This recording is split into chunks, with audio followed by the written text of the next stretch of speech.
Voici comment calculer le point de partage d'un segment. L'exemple.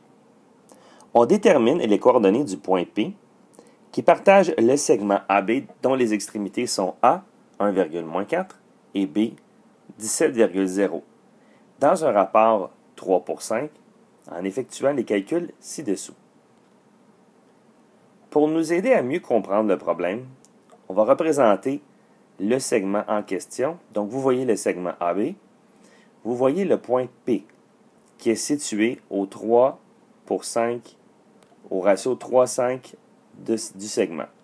Donc, juste pour être bien certain qu'on comprenne, 3 veut dire qu'il y a 3 segments avant le P et 5, donc 5 segments après le P. Ceci nous donne un total de 8 segments. On va y revenir un peu plus tard. Voici la formule qui est fréquemment utilisée pour trouver le point de partage. Personnellement, j'aime bien séparer la formule en deux, c'est-à-dire trouver le x séparément et ensuite le y séparément. Commençons tout d'abord par le x. Donc, tout ce que j'ai fait ici, j'ai isolé xp voulant dire la coordonnée en x du point P, et j'ai isolé la formule, donc x1 plus a sur b, parenthèse x2 moins x1. Avant d'aller plus loin, on va identifier quelles sont nos variables.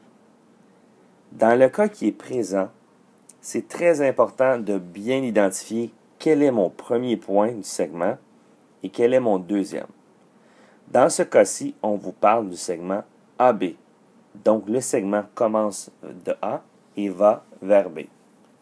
Très important donc d'identifier le point A comme le point 1, x1, y1, et le point B, x2, y2. Autre chose à considérer avant de continuer plus loin. Le rapport 3:5. Vous voyez que la formule ne contient pas de rapport, mais plutôt un ratio, une fraction. Donc, il faut transformer mon 3:5 en fraction, selon le modèle suivant. 3:5 veut en réalité dire 3/8.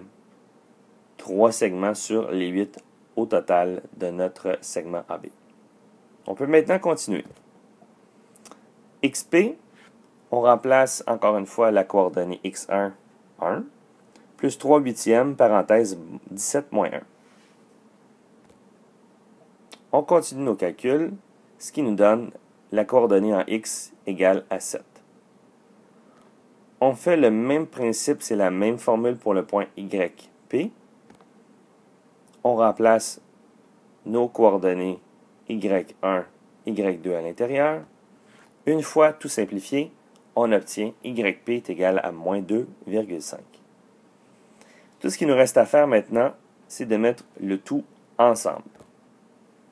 Donc, notre réponse finale, le point P, a une coordonnée en x de 7 et une coordonnée en y de moins 2,5.